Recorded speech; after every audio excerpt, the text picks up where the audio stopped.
Salve, omnes, I am Rubenus, and today we are talking about assistive mechanics in video games. Assistive mechanics are passive systems which help the player in some way. Manipulative mechanics can be helpful or harmful, but assistive ones never change throughout the game, either from the player or the game's perspective. They're always there, no one can manipulate them or change them. That's what makes them assistive rather than manipulative. These are passive systems which benefit the player for the experience. It doesn't always make the game easier, but sometimes more accessible. Sometimes it just makes the game flow faster. It's designed in some way to assist. It's not always to make the difficulty easier.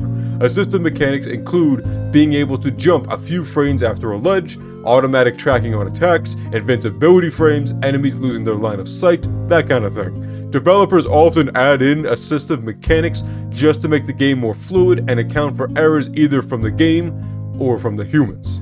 Analog sticks are not perfect for fine motor movements, so developers will often help the player with tracking to the nearest enemy or curve the character or the attack to the intended target. The camera may shift in tense situations or help the player focus their attention on incoming targets. Enemies may lose track of the playable character entering into a shadow so that the player has a chance to retry stealth. Vehicles may begin to make wide turns to give the player a chance to cut ahead. Assistive mechanics are all about giving the player an edge or a chance to succeed, even if it isn't actually realistic. Assistive mechanics run a fine line between overpowering the player and making the game approachable. Most developers give the player hidden abilities to succeed and also protect the player from killing their own character. Developers always have to think ahead of the game to consider how the player should have the ability to actually win. In simulation games, how can the player achieve mastery or success after losing resources or important materials? In racing games, how can the player catch up to first place after crashing? Assisting the player is giving them the specific boosts to make failure not so defeating, but not seem so trivial that there is no challenge. I think we gave it a loss. Hey, come on! Never mind, maybe that was just fun. Platformers will often allow the player to jump a few frames after falling because the farther jumps require longer air times. Developers realize that perfect jumps are frustrating, especially when the player has to jump on the edge of a pit just to make it. In real life, people would be able to position their feet or stretch their legs out a bit to reach the very edge and jump. People can immediately change their speed, distance, and movement of their legs while still abiding by the laws of momentum, but games don't have this nuance, especially in 3D environments where depth perception is a little hard when you're not actually doing the thing yourself. How do we make the character able to jump long gaps while they're running forward at a consistent speed? We can either make the player stop moving, slightly change their position movement for a little bit, then make the jump, or just allow the player to jump slightly after running off the edge, which is far more fun and, actually makes the game flow. I didn't mean to do that. Oh, that was my fault. It's really good. Uh-oh. Oh, man. This is not going well at all. Oh, my God. The computer is cheating. All right. Oh, my God. I'm getting thrashed. Son of a man. Assistives are thus all about easing the issue of the limitations of technology or the player.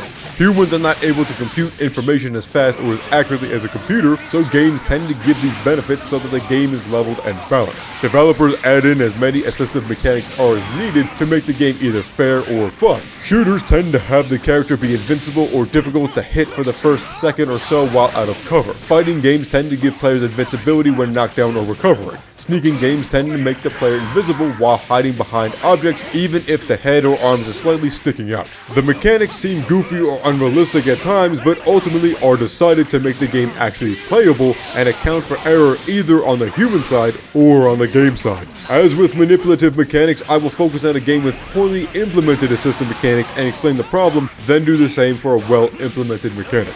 Soma is a horror adventure game, but many of its assistive mechanics make the conflicts more of a chore than an actual danger. Most of the enemies are slow, which allows the player to run away from them. Where this is helpful is in not dooming the player if they're caught. It also comes with the drawback that there's really no incentive to hide, as the player can simply just wait until there's enough space between the character and the enemy, then just sprint to open the door. The enemies are also blind or non-persistent. They don't catch the character easily, and when the chase does begin, they often give up quickly, again mitigating the need for hiding or fear of the enemies. There are some monsters that will be quick, notice movements immediately, or generally be ready to blow out your birthday candles, but it's often not the case. Getting hurt in Soma means that the monster gave you some chloroform, then walked away. You wake up where you were caught without any loss of progress, and the monster is off wandering elsewhere. If you get caught enough, the game will reload and make you redo everything, but that's really rare to happen. Because of this, there's still no need to hide, no real danger in getting caught, and the tension of enemies is really severely reduced. Although the atmosphere and many parts of the story set up the horror elements, the enemies are lacking in sustaining that horror atmosphere, as there's really no danger. You still don't want to get caught and redo things, but it's more of an annoyance than a true threat. The tension and fear thus feels forced and ruins the suspense in the rest of the game, which is actually quite good otherwise. No, leave it in. It's holding the blood in, you don't want to do that. It's so dumb. Yeah. How'd that go for you?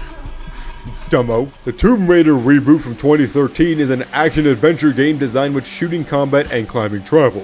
When jumping, the player jumps just as high and fast despite whatever speed the character started with, making it both reliable and consistent, but also thus makes the player not really have to wonder if they need to sprint to make certain jumps. The character will also automatically latch onto ledges when jumping, allowing the player to quickly move and not worry about grabbing the ledges in time.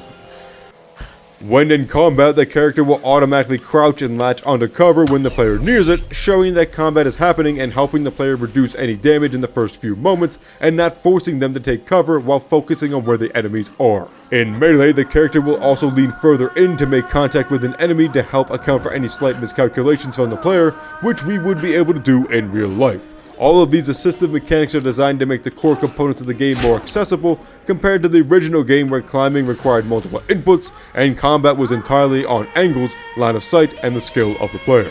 That thing is tied together with rope. It is breaking immediately.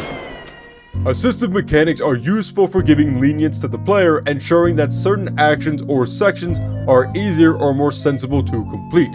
Perfection is not attainable. Humans are imperfect, and so we will also make imperfect machines, which means we need to accommodate the player in this aspect to account for either human error or machine error. Remember that games do not need to be fully realistic. We often play games to get into fantastical worlds and do impossible feats. Remember to help players where possible to mitigate frustrations, especially when controls are imprecise due to limitations on technology. Thanks everybody for watching. I hope you enjoyed this video. If you did, make sure to like, subscribe, and ring the bell to be notified of future videos. If you have any constructive criticism, things that you think that I missed, games that emulate either bad or good assistive mechanics, please leave them in the comment section below so that we can continue this discourse. But until next time, where we talk about detrimental mechanics, valete omnes.